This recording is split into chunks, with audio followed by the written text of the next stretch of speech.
Have you ever wondered how two billionaire brothers reshaped the political landscape of an entire nation, often behind closed doors? Charles and David Koch, the industrial titans behind Koch Industries, aren't just business moguls. They're the architects of a shadowy network of influence that spans from Congress to state legislatures, from funding conservative movements to orchestrating anti-climate campaigns. The Koch brothers have poured untold millions into promoting their libertarian vision. But here's the real kicker. Much of their power operates in secrecy, shielded by legal loopholes and a web of nonprofit organizations. They've been accused of distorting democracy, undermining environmental protections, and even fueling the rise of the Tea Party. What's the truth behind their empire?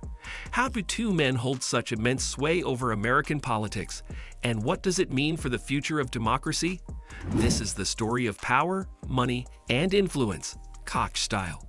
Charles and David Koch, heirs to Koch Industries, built one of the largest privately held companies in the world. With revenues exceeding $100 billion annually, the company spans oil, chemicals, paper, and financial services. Yet, their ambitions extended far beyond business. They sought to reshape America's political and ideological landscape. The Koch brothers' political journey began with David's 1980 vice presidential campaign on the Libertarian ticket. Despite his loss, they realized that controlling public policy was more effective than directly running for office. They adopted a stealthier approach, creating a vast network of organizations that championed free market ideals and libertarian principles. Central to their strategy was secrecy. The Kochs utilized nonprofit organizations and super PACs to fund their activities, taking advantage of legal loopholes to avoid transparency. Their donations, often untraceable, influenced everything from local school board races to federal elections. A hallmark of their influence is Americans for Prosperity, AFP, a political powerhouse they founded in 2004. Initially framed as a grassroots movement, AFP rapidly expanded, organizing rallies and supporting candidates aligned with Koch interests. Its most notable achievement was the rise of the Tea Party, a movement opposing government intervention and progressive policies. Through AFP, the Kochs backed anti-tax initiatives, opposed healthcare reform, and campaigned against climate change legislation. Their philosophy of deregulation and limited government became a cornerstone of the Republican Party. Critics argue that their actions distort democracy, enabling billionaires to overpower ordinary voters. Yet the Koch brothers defended their investments as a fight for economic freedom. By building a vast network of donors, think tanks, and lobbying groups, the Koch brothers cemented their place as kingmakers in American politics. Their empire, however, comes with a price: mounting scrutiny over the role of money in distorting democratic processes. The Koch brothers transformed America's political landscape by funding and organizing conservative movements. Their financial clout was critical in mobilizing the Tea Party, a grassroots movement that gained prominence during President Barack Obama's first term. AFP played a pivotal role, organizing rallies and campaigns like the Hands Off My Healthcare Tour to oppose Obama's Affordable Care Act. What appeared to be organic activism was often fueled by Koch money. Leaked recordings and investigative reports revealed that AFP provided resources, paid speakers, and even arranged buses to transport protesters.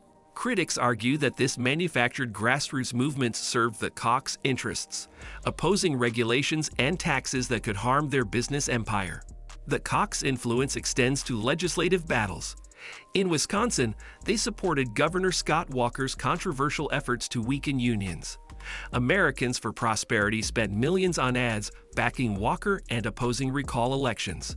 Similar efforts were seen in Ohio, where Koch-backed groups helped push anti-union legislation. Their influence isn't limited to state politics. During the 2010 midterm elections, the Koch brothers spent an estimated $40 million, helping Republicans take control of the House of Representatives. Their financial contributions shaped the Republican agenda, ensuring it aligned with their libertarian ideals. While the Kochs claim to champion middle-class Americans, their critics argue otherwise. By opposing unions, they weaken one of the few institutions advocating for working-class rights. The Kochs' opponents believe their efforts prioritize corporate profits over the needs of ordinary citizens. Through AFP and other organizations, the Koch brothers have created a political machine that dominates conservative politics. Their efforts exemplify how billionaires can wield money to influence policies, leaving many questioning the fairness of a system where wealth often outweighs votes. The Koch brothers are among the most influential players in America's war on climate change. With vast investments in oil and gas, Koch Industries has a direct financial stake in opposing environmental regulations. To protect their interests, the brothers have spent millions on campaigns to discredit climate science and block environmental legislation. Their network funds think tanks like the Cato Institute and the Heartland Institute, which promote skepticism about global warming. These organizations sponsor reports, media appearances, and events designed to cast doubt on the consensus that climate change is real and caused by human activity. Greenpeace estimates that the Kochs have spent over $50 million since 1998 on such efforts. One of the most notable moments in this battle was the Climategate scandal. Emails hacked from climate scientists were used to claim that data had been manipulated, undermining public trust in environmental research. Koch-backed groups amplified this narrative, even though multiple investigations cleared the scientists of wrongdoing. The Kochs have also targeted the Environmental Protection Agency, EPA, lobbying against efforts to reduce carbon emissions. Their financial clout ensured that many congressional Republicans adopted an anti-regulation stance, blocking initiatives aimed at curbing pollution. Critics argue that the Koch's actions prioritize short-term profits over the long-term health of the planet. By funding misinformation and lobbying to weaken environmental protections, they slowed progress on climate change at a time when urgent action is needed. While their defenders claim they're advocating for economic freedom, the Koch's role in undermining climate science highlights the power of money to shape public policy and the potential consequences of prioritizing profits over the planet's future. The Koch brothers' influence extends far beyond elections. They've built a shadow network that shapes legislation across the United States. Through groups like the American Legislative Exchange Council, ALEC, the Kochs have pushed policies that align with their libertarian ideals, from voter ID laws to anti-union measures. ALEC, funded in part by Koch donations, drafts model legislation that state legislators introduce as their own. These laws often prioritize corporate interests over public welfare. For example, ALEC has been linked to voter ID laws that disproportionately affect minorities, students, and the elderly. Similarly, anti-union measures in Wisconsin and Ohio reflect ALEC's influence. The Koch's reach also extends to Congress.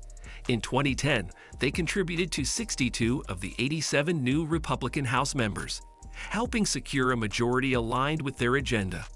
These lawmakers championed policies favoring deregulation and tax cuts for the wealthy, often opposing measures that could address income inequality or environmental concerns. One of their most ambitious projects is Themis, a data-driven platform designed to rival the Democratic Party's voter outreach efforts. By combining advanced analytics with grassroots organizing, Themis gives conservatives a powerful tool to mobilize voters. Critics argue that the Koch's dominance undermines democracy, allowing billionaires to dictate policy while ordinary voters are sidelined. Yet the brothers insist they're promoting freedom and prosperity, framing their actions as a defense against government overreach. As their network grows, the Kochs continue to redefine the role of money in politics. Their ability to shape laws, fund campaigns, and mobilize voters underscores the immense power of wealth in modern democracy and the challenges of ensuring a system where all voices are heard equally. So what do the Koch brothers truly represent? Champions of free market ideals or powerful billionaires manipulating democracy to suit their agenda? Their influence, built on vast wealth and a secretive network, has undoubtedly reshaped American politics, from undermining climate policies to funding anti-union efforts and reshaping public discourse.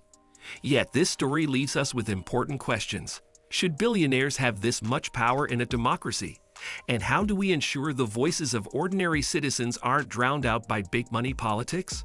As we look to the future, one thing is clear. The legacy of Charles and David Koch isn't just about their industries or ideologies. It's about the very structure of power and influence in modern America. Will this system evolve, or is this the new reality of politics? What do you think? Can democracy thrive in the shadow of such wealth, or is it time for major reforms? Let us know your thoughts below. The conversation starts with you.